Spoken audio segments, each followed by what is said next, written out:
los datos. Es decir, vos tenés una gran cantidad de testeos con una positividad alta, que hay días que llega al 25%, pero es un testeo que está centrado en aquellos que se mueven turísticamente, que dan vueltas por el país, que no necesariamente uno puede sospechar que tengan coronavirus. Es decir, vos podés sospechar que tiene coronavirus al contacto del contacto estrecho o al contacto estrecho. Ahí sí tenés la persona que está infectada. Y eso no, a eso no se los está testeando, a eso lo que se le está diciendo es que se quede en su casa aislado. De modo que tenemos ahí una alteración en lo que es la percepción ciudadana en la cantidad de casos. Y te diría por qué el efecto Portugal, porque Portugal también se confiaron en que no tenían casos, habilitaron de más las actividades y en solo 40 días han pasado a ser el gran problema de Europa y el país que mayor cantidad de casos que tiene en Europa. Así que no hay que confiarse de esta baja en la cantidad de casos, que puede ser hasta circunstancial. Eso ya lo hemos visto en distintos lugares. De todos modos, la meseta a nivel nacional o la cantidad de casos a nivel nacional sigue siendo muy alta. Pensá que estamos en un promedio de 10.000 casos diarios. Es una locura. Y eso en el subtesteo. Fíjate que el viernes, y no es un indicador menor, tuvimos 280 fallecidos. 280 fallecidos te diría que se podrían corresponder con más o menos 25.000 casos y quizá un poquito más. Es decir, que hay ahí algún tipo de alteración de datos que hacen que no nos tengamos que confiar por esta supuesta baja que no tiene ningún tipo de justificativo. Porque si hay algo que sabemos del virus, que a mayor movilización, mayor cantidad de casos, eso le pasa al mundo. En la Argentina no podría darse una lógica al revés. A mayor movilización, menor cantidad de casos. Eso es inaudito. Eso ocurre porque no se está testeando a quien corresponde testearse. De pronto, es lo mismo que poner una mesita en una vereda, en una plaza, y decir, vengan a testearse. Allí va a ir mucha gente que no tiene sentido que se testee, pero te ayuda a manejar un poco las estadísticas de modo distinto. Distinto es viene una persona infectada, yo hago toda la cadena epidemiológica, sigo a todos sus contactos estrechos y voy y los hisopo. La probabilidad de encontrar positivo, ¿dónde estaría más? ¿En la placita o en la cadena de contactos estrechos? Obviamente en la cadena de contactos estrechos. De modo que si querés alterar las estadísticas, anda a la plaza, pon una mesita, dale turno a la gente y empezás a buscar casos. Y ahí tenés un poco la explicación de la baja esta ficticia en la cantidad de casos que estamos viendo, ¿no? Bueno, además de lo que dice Oscar, hay una cosa, no sé si ustedes notaron, pero es hasta graciosa. De lunes a viernes en Córdoba tenemos una cierta cantidad de casos. Mágicamente, el sábado y domingo disminuyen así, pero de forma mágica. No se contagian el sábado y domingo, no se mueren el sábado y domingo. Y de nuevo vuelve el lunes a repuntar un poquito y ya el martes, miércoles, jueves y viernes repuntan totalmente. Eso es evidentemente un manejo de los datos, manejan como quieren los datos. Eso. Me acaban de llamar ahora, en lo que va de la mañana, 3 casos positivos nuevos. A mí, que yo no soy un centro COVID. O sea, la gente no deja de llamarte el teléfono y Atienza debe tener el teléfono rojo. O sea, yo creo que los casos no son reales, los que manipulan para salvar, como dice Oscar, manipulan para salvar la temporada. ¿Por qué se cierran todas las obras de teatro? Sí. Eso está clarito. Sí, eso está claro. Ahí tenés un indicador. Oscar, vos sabés que aquí en la ciudad comenzaron a hacer testeos en la plaza y, bueno, en varios barrios. Y lo llamativo fue, la primera vez fueron 250 testeados más o menos y la segunda no llegó a 200, pero de los 500 esos testeados más o menos, hubo 6 casos, creo, 7 positivos. Lo demás fue negativo, o sea que te estoy dando la razón porque ahora sí cierran los números, si no vos no te explicás por qué tantos negativos, cuando en la ciudad estamos bastante complicados. Inclusive, quería preguntarte algo. La anterior coordinadora del centro de salud decía de que, bueno, los ancianos que habían fallecido, bueno, estaban en estado terminal y algo más.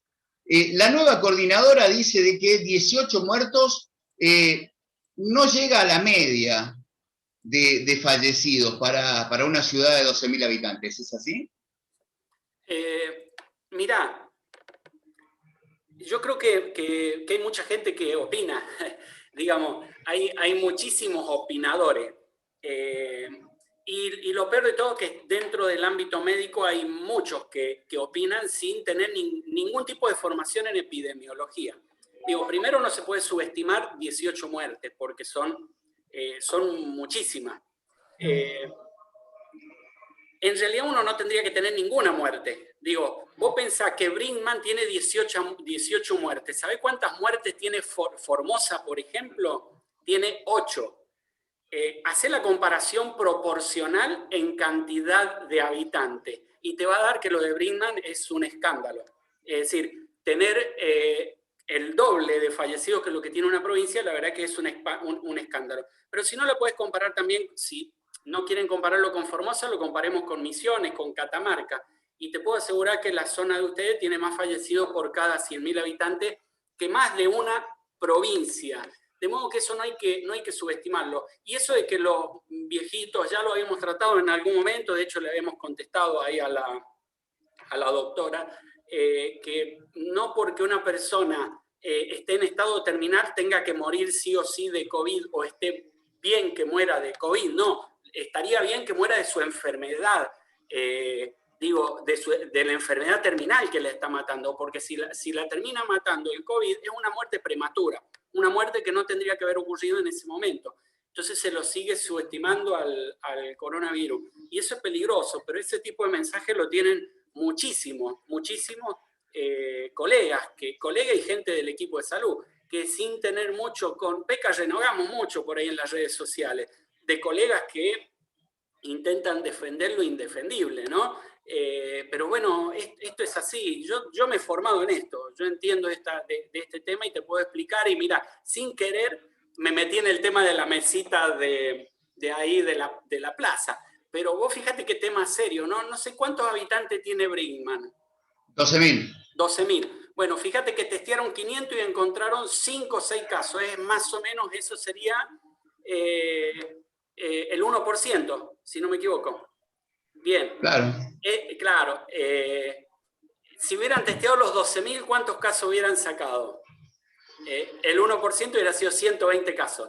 Eso es proporcional y te sirve el testeo que hacen en la plaza, porque ese sería un testeo aleatorio y sería representativo de lo que está pasando en este momento en la ciudad.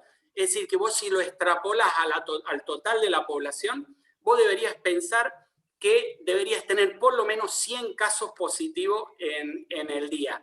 En el mismo día que detectaron los 5 de la plaza, si testeas masivamente, deberías pensar que hay unos 100 casos positivos.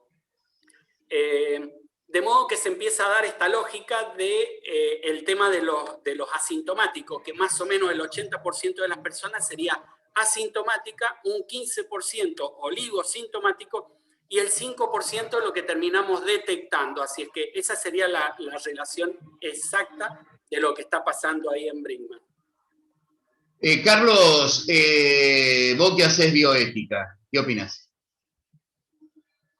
Bueno, ya lo de esta señora ya le dimos la opinión, no resiste análisis bioético, no resiste, o sea, esa misma lógica se da en las personas, y hemos escrito documentos al respecto, en las personas que uno tenía que poner respirador o no poner respirador. Y teníamos una persona de 60 y pico de años y otra de 24, y en todos los documentos éticos del mundo dice que no se debía discriminar por la edad. ¿Está? Otra cosa es si vos tenés una patología terminal que tenés un mes de vida, no es lo mismo que si le vas a poner un respirador a un chico. Esas son dos cosas distintas. Pero por la edad, per se no se debe discriminar. Y como dice Oscar, bioéticamente la persona se debe morir de la patología que lo está matando. Vos no tenés que decir, bueno, esa persona como va a morir dentro de 5 años o 3 años, bueno, que se muera por COVID ahora, ¿no? Esa persona tiene ganas de vivir. O sea, ¿por qué yo voy a intervenir, o sea, con mi falta de actuación, o sea, no interviniendo, para que esa persona no se pudiera salvar? No estaría respetando mi juramento hipocrático que dice primum non nocere, primero no hacer daño. Y si vos dejás de actuar en ciertas personas, no hacer daño. Ahí hay una falsa, y acá me quería detener un poco, ¿por qué lugares como Cuba u otros lugares que no tienen tanta tecnología como la nuestra, tienen menos casos? Y es muy sencillo, porque acá, como 10 veces lo ha dicho Oscar, no se deben comprar más respiradores y abrir más terapias. No, se debe prevenir, justamente esta es una enfermedad que previniéndola, ¿por qué países como Nueva Zelanda han tenido gran éxito? Porque actuaron en la prevención.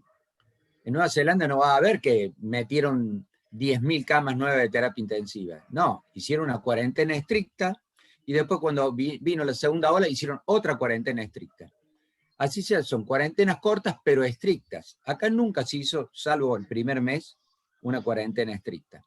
Por lo tanto, esa palabra tan bastardeada como es la prevención, es tan útil que países pobres, porque Cuba está bloqueada hace 60 años, como Cuba, tienen muy poca cantidad de muertos. Y acá no me venga, más allá de lo que uno piense políticamente sobre Formosa, no me va a decir que es una provincia rica.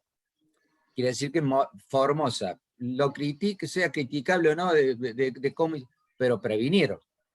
Ellos dijeron, acá vamos a hacer una burbuja, y la burbuja es la burbuja.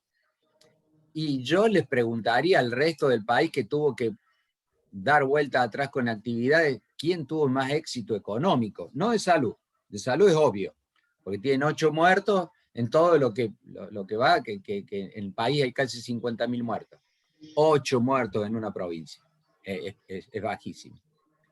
Pero eso involucra también a la parte psicológica, a la parte social y a la parte económica también, porque la salud es un constructo social que se basa en todas estas variables. Por eso, siempre con Oscar hemos dicho que era una falacia de la antinomia economía versus salud. No, es A los dos, una pregunta a los dos. ¿El protocolo existe o es para la foto y después se desmadra todo? Te digo porque hay... Te lo hago cortita. Un protocolo que no se puede cumplir, no se puede llamar protocolo. Ya lo dejo a Oscar. Pero esa definición, un protocolo que no se puede cumplir, no es un protocolo. Bueno, a ver, tenés fiesta de egresados, fiestas en salones, olvídate de burbuja y todo lo demás, juntadas sociales de mayores, siguen las clandestinas, los boliches bailables que se autorizaron. A ver, estamos haciendo un caldo de cultivo para el COVID que se va a hacer un picnic dentro de un par de días nomás. Pero ya se lo está haciendo al picnic. 280 muertos tuvimos el viernes. Digo, no sé qué más queremos los argentinos. A ver, Argentina tiene más muertos por cada 100.000 habitantes que Brasil, y fíjate que estamos mirando a Brasil nosotros como el gran escándalo mundial, ¿no? Yo de hecho varias veces lo he dicho, que entre Brasil, lo que pasa es que entre Brasil y Estados Unidos, por una cuestión de población, juntos acumulan el 45% de los muertos y los infectados a nivel mundial. Pero Argentina tiene más fallecidos por cantidad de habitantes que Brasil. Es decir, ¿qué más podemos esperar? La verdad que yo ya ahí entiendo que empiezo a perderme, digo, porque al principio de la pandemia íbamos a defender la salud, íbamos a defender la vida, y eso no está ocurriendo ahora. Ahora está totalmente liberado, absolutamente liberado todo. No hay nada que se pueda cumplir. Los protocolos si yo tuviera que decirle la opinión que tengo sobre los protocolos, y es tal como dice el Peca, son incumplibles todo, pero no se cumple ni siquiera el del barbijo, porque vos ves que la gente lleva el barbijo en el cuello o lo lleva por debajo de la nariz. Es decir, ni siquiera en eso tienen la capacidad de la gente para poder cumplir protocolos. Imagínate ahora cuando abran las aulas y le pidan a los chicos que estén a 2 metros de distancia. ¿Cómo van a hacer? ¿Le van a dar clase en los patios? Digo, ¿es viable? ¿Hemos pensado en la viabilidad de esos protocolos? ¿Qué va a pasar en Córdoba con las lluvias que tenemos? ¿Qué va a pasar, por ejemplo, en provincias en donde hay grados bajo cero ahora en el mes de mayo? ¿Lo vamos a tener en los patios, los chicos? Digo, los protocolos están muy buenos para poder cumplirlo en determinadas situaciones. Ya hemos visto que no se cumplen en la mayoría de las situaciones no se cumplen. Lo hemos visto en las playas, lo hemos visto en los bares. La gente se sienta en una mesa en un bar y pareciera ser que está autorizado a sacarse el barbijo. Y no es así, pero se lo sacan al barbijo. Caminar por la calle, por ejemplo, con el barbijo por debajo de la nariz es lo más frecuente. El 80% de la gente lo lleva como un requisito. Entonces yo creo que los protocolos han fracasado, están fracasando y no están generando la barrera de contención que debería generar. Porque si utilizáramos los protocolos como corresponde, yo creo que la cantidad de casos sería menor, ¿no? Pero en este momento no hay absolutamente nada, absolutamente nada. Vemos políticos que siguen reuniéndose sin barbijo. Hemos visto entrevistas, la semana pasada una entrevista al presidente con 3 periodistas a menos de 2 metros de distancia y siguen sin usar barbijo, digo, aunque sea como mensaje a la comunidad, pero es como que ya no, el protocolo dejó de existir, ¿no? Yo no veo que se pueda cumplir, ni que se estén cumpliendo, ni que existan intenciones de cumplir. La gente está totalmente relajada, ¿no? Y eso a partir del poder político que decidió que se relaje. Así es que yo no veo buen futuro, al menos que el virus que tengamos en la Argentina sea más bueno que el que está circulando en el mundo y que acá sea todo a la inversa. Es decir, que a medida que en el mundo aumenta la cantidad de casos, en la Argentina bajen. Y eso no va a ocurrir porque el virus es el mismo en todos lados y se empieza a diseminar esta nueva cepa y la cantidad de casos que vamos a tener acá va a ir creciendo, ¿no? Ahora por una cuestión circunstancial de turismo, me parece que se está trabajando de modo distinto en cuanto a lo que es testeo, detección. Fíjate que ahora los informes los separan una semana. Acá en Córdoba van a dar informes una vez por semana. Y todo tendiente a que creamos que la pandemia desapareció. Yo les traigo siempre el ejemplo de Portugal. Portugal pensó lo mismo. Y hoy están en un caos, ¿no? Con la mayor cantidad de casos a nivel europea. Así es que, nada, me parece que hay que recuperar el control sobre los protocolos y empezar a explicarle a la gente que los tiene que cumplir y el gobierno, las autoridades lo tienen que cumplir, ¿no? Terminando con eso, agregando a lo que dice Oscar de los protocolos, si vos lees el documento larguísimo de la SAP, larguísimo, de la Sociedad Argentina de Pediatría, te dice que tiene que haber ventilación cruzada. Hay un estudio reciente que dice que el 63% de las escuelas no tienen capacidad de tener ventilación cruzada. ¿Cómo van a hacer en esas escuelas? ¿Cómo van a hacer esas escuelas?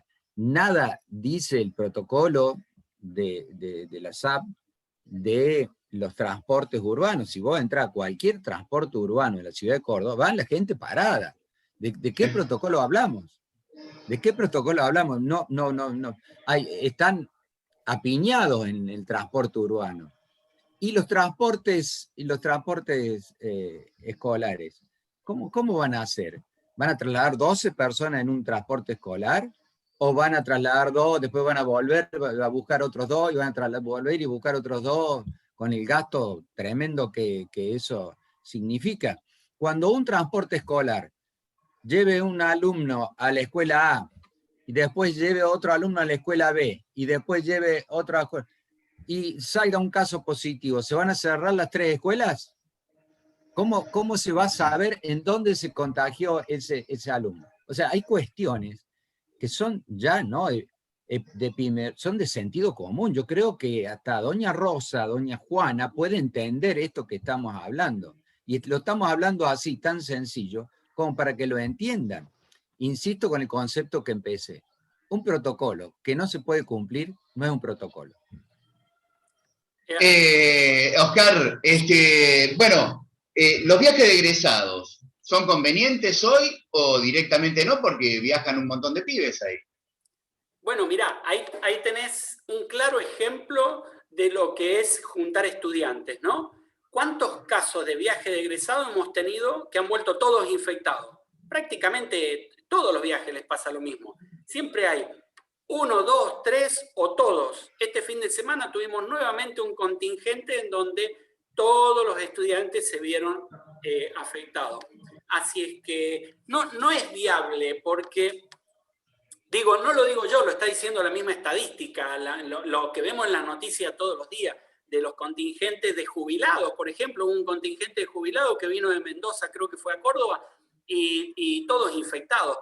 Digo, te sobra con que una persona esté infectada dentro del contingente para que en un ambiente cerrado, como es un colectivo, terminen de infectarse todos. Es decir que no hemos logrado solucionar ese tema todavía con el coronavirus. No hemos logrado bloquearlo porque la gente no usa el barbijo bien, no se sabe cuidar, usa barbijos de mala calidad. Hay muy poca información en ese sentido. Y yo lo veo bastante complicado. Yo creo que no es lo mismo en los teatros. Digo, nos cansamos de repetir, en ambientes cerrados, con un infectado vamos a tener varios infectados. Bueno, ya, ¿cuántos actores tenemos ya en terapia intensiva con respirador en este momento? ¿Cuántas obras se han suspendido por coronavirus? Acá en Carlos Paz hay por lo menos 2 o 3 obras que se han suspendido, y no habían muchas. En Mar del Plata también. Tenemos a Carmen Barbieri internada, muy, muy complicada, muchísimos actores. Digo, ¿qué esperamos para tener un poquito de sentido común, como decía el PECA, para empezar a entender que los protocolos no están funcionando, que hay alguna falla por ahí y que va a ser de difícil aplicación? Mira, es una cuestión de sentido común, como dice el PECA, y con ese sentido común nos confunden. Yo hablaba con mi hija anoche, tiene 14 años, está en segundo año del colegio secundario. Y ella escucha un poco las noticias y me decía, papá, dice, ¿vamos a volver a las clases? Sí, decía, vamos a volver. Ah, dice, pero en realidad dicen que nos vamos a juntar con todos los compañeritos en la escuela, que nos hacen ir a la escuela para que volvamos a verlo. Dice, pero si vamos... Se nos perdió ahí...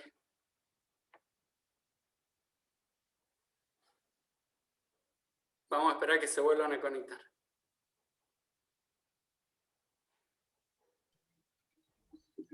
Ahí están de nuevo. Ahí estamos otra vez. Bien, sí. Bien. Te decía, me decía mi hija que dice, pero quieren que nos reconectemos con mis compañeros, pero en realidad dice, voy a ir una sola vez por semana a clases. Y vamos a hacer 5 o 6 por aula. Es decir, que la probabilidad que yo me junte con mis compañeritas, el núcleo de ella, la burbuja de ella, son prácticamente nulas. De modo que vamos a estar mandando chicos una vez por semana en burbuja de 4 o 5 alumnos, y eso no va a lograr hacer que se reinserten con su grupo de compañeros nuevamente. De modo que hay medidas, y coincido plenamente con el PECA, de sentido común, de puro sentido común, que me parece que hay que adoptar, y los funcionarios sufren este encierro, como el diario de Irigoyen, por ejemplo, que han encerrado en su burbuja de pensamiento y creen que la sociedad toda funciona y piensa como ellos están pensando en este momento. Y la sociedad en general tiene muchísimo miedo porque no se están tomando medidas de ningún tipo para poder frenar el coronavirus. Todo lo contrario, estamos echando un poquito más de nafta al fuego. Una cuestión más a lo que dice Oscar, para que vea que en la práctica eso no se puede. Van a ir estos 5 o 6. Mientras tanto, en la clase de 36, 30 o 36 tienen la clase del primario. ¿Qué van a hacer los otros 30? Ese día, ¿se quedan en su casa? ¿Quién los guía a esos 30 en su casa? O sea, la maestra se va a tener que desdoblar en la clase presencial y a la tarde va a tener que seguir, o sea, va a trabajar prácticamente las 24 horas del día la maestra. Sí. Ya están desgastadas porque contestan mails, WhatsApp, sábado y domingo. Ahora, esa maestra va a estar las 4 horas va a llegar muerta a su casa porque va a tener que hacer policía también.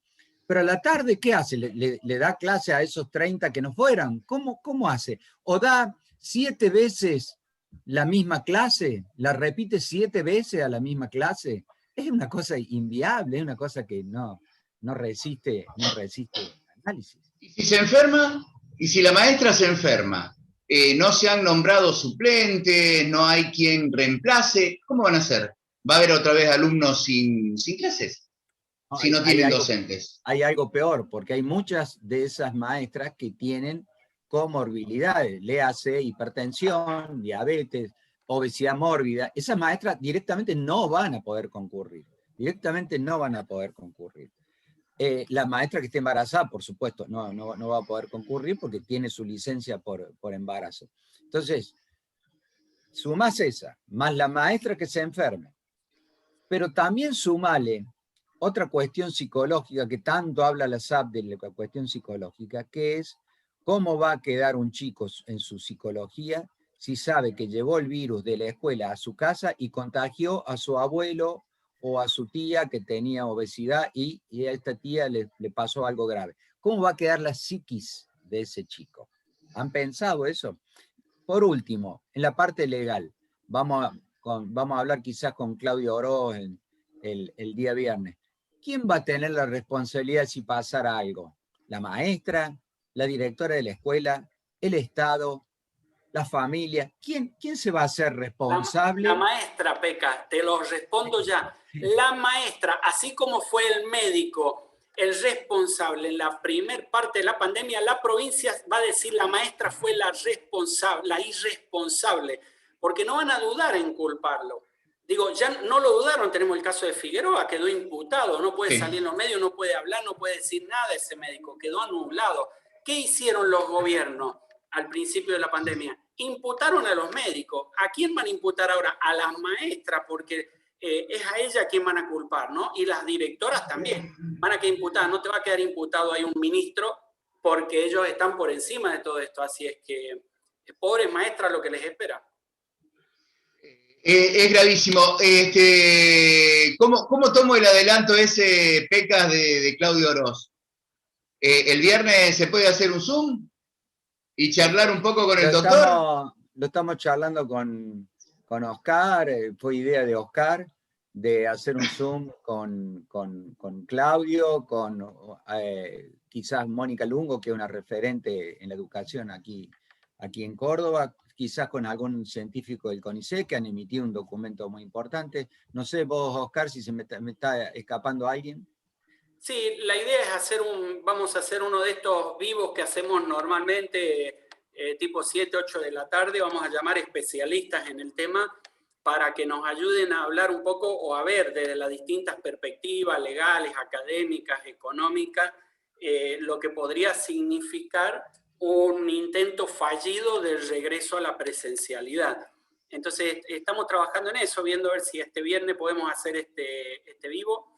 Te vamos a avisar para que podamos un poco transmitirle a la comunidad y que sepa la comunidad legalmente cómo se puede cubrir, qué puede pasar con la perspectiva económica. Vamos a invitar ahí a un economista que nos ayude a discutir el tema y algún especialista en educación como para que también nos diga un poco cuál puede ser el problema de la presencialidad y digamos, que nos explique un poco los pormenores dentro del aula que la gente no entiende, que no conoce.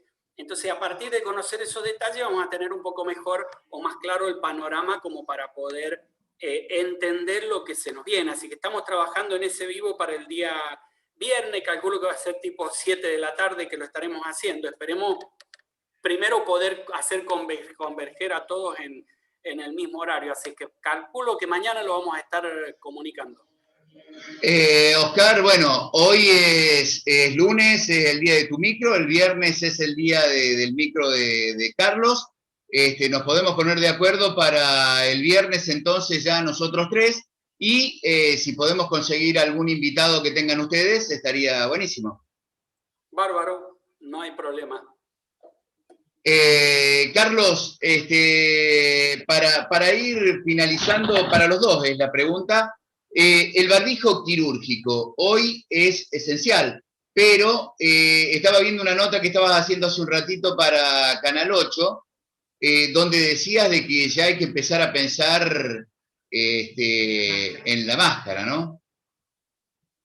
El tema, bueno, el especialista ahí en barbijo el otro día hizo un Zoom muy importante con barbijo, el doctor Atienza, pero bueno, yo también conozco porque he estado toda mi vida adentro de un hospital y adentro monitoreando a ver, en Alemania y Austria, creo que corregime, Oscar, ya con las nuevas cepas están obligando a usar barbijos más importantes, como los FFP3 o los N95, es decir, barbijos que son mucho más onerosos. Eso es otra cuestión, no se puede llevar un trapo a la escuela. Y eso también ha venido a marcar un poco la desigualdad en la conectividad, la desigualdad en qué barbijo compras. Yo creo que toda la plata que están usando en la propaganda y en la logística la deberían haber puesto en darle mayor conectividad a los vulnerados, a la gente que estuvo casi excluida de esta cuestión virtual, porque hay mucha gente que quedó excluida por no tener un celular o por no tener conectividad. Preocuparse y ocuparse de eso en vez de gastar tanta plata en ruta, en vez de gastar en la logística. ¿Te imaginas lo que se gasta, Marcelo, en la logística de esto que va a fracasar? Porque esto es crónica de un fracaso anunciado. Toda esta plata, pónganla en conectividad y esperen a que nos vacunemos. Eso es mi conclusión final. Totalmente de acuerdo ahí con Peca. Yo creo que hay un momento en el que hay que mejorar la calidad de los elementos de protección, ¿no? Y ya de hace tiempo venimos hablando de la mejora en la calidad de los barbijos.